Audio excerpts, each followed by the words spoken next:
Agora, pessoal, nós vamos falar de dezembro, que é um mês com muitas emoções, né? Natal, Ano Novo, confraternizações, encontros, reencontros. O mês chega com luzes, convites, expectativas, mas nem sempre encontra disposição interna para corresponder ao clima.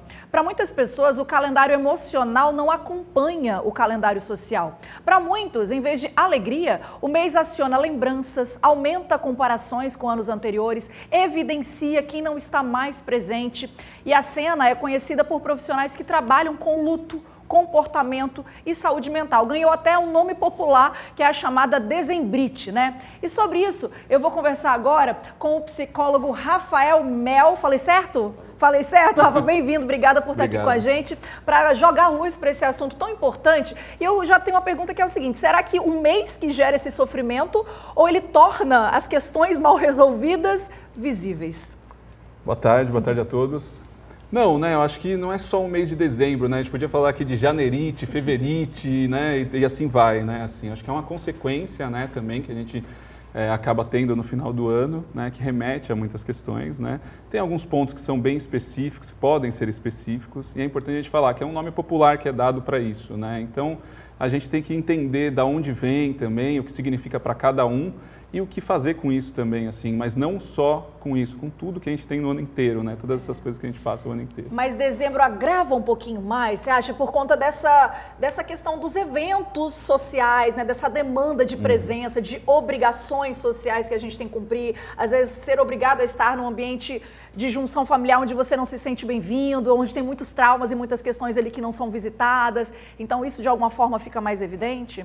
Sim, algumas pessoas têm esse sentimento, né, bem comum, mas aí também é importante a gente pensar que a gente vive numa sociedade em que a gente está sempre esperando pelo fim de algo, né, o fim do expediente, o fim do mês para o salário, o fim da dívida no cartão de crédito, alguma coisa assim.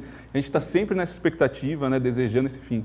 E aí o mês de dezembro ele simboliza um pouco isso, né, um fechamento de um ano, né, e a gente tende a ver nas redes sociais, nos lugares, muitas pessoas falando, né, desse balanço, né, como se a gente fosse uma empresa, que a gente tivesse que gerir isso, né, e não é bem assim, né, a gente sabe que é importante a gente rever, olhar para algumas questões pessoais, mas a gente tem uma continuidade, né, vai dezembro, depois vem janeiro de novo, vem outros meses e assim vai, né, é importante a gente ter uma certa calma para entender o que a gente está sentindo naquele momento, né? O que a gente pode fazer para melhorar também alguns aspectos. E quais são essas dicas, então? Vamos para a prática, né? Se a pessoa que estiver ouvindo, assistindo a gente, estiver sentindo alguns desses incômodos por conta desse fechamento de ciclo, né, que você comentou, como lidar? Identificar primeiro o que é meu, o que vem do outro, né? Quais são as dicas para lidar com isso e sobreviver a dezembro? Eu acho que essa dica que você falou é bem importante. Assim, primeiro, ter paciência um pouco, né, e entender que a gente tem que olhar com calma, né, o nosso lugar, o nosso momento, né?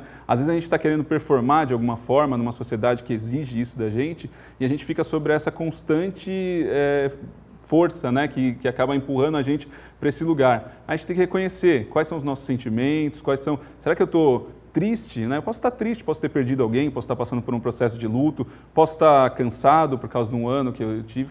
É importante que a gente veja algum desses sentimentos, mas que a gente tenha calma também para entender o que realmente a gente está sentindo e se permitir sentir. Não tem problema a gente sentir, ficar triste ou ter saudade das pessoas, mas é importante a gente se conectar com as coisas que a gente precisa para estar minimamente saudável, né? E se a gente precisar de ajuda, também pedir ajuda, profissionais, né, da saúde, né, e outras coisas, se conectar com a cultura, com as outras coisas na medida do possível, com calma.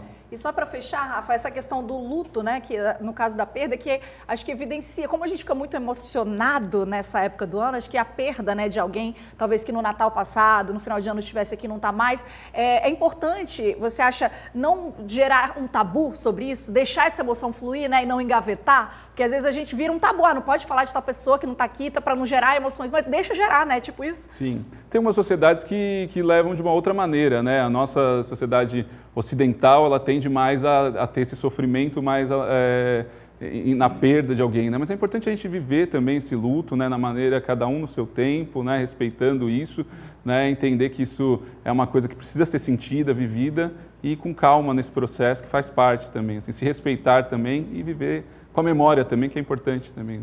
Muito obrigada por ter vindo aqui, Nada. a gente ter falado um pouquinho sobre isso.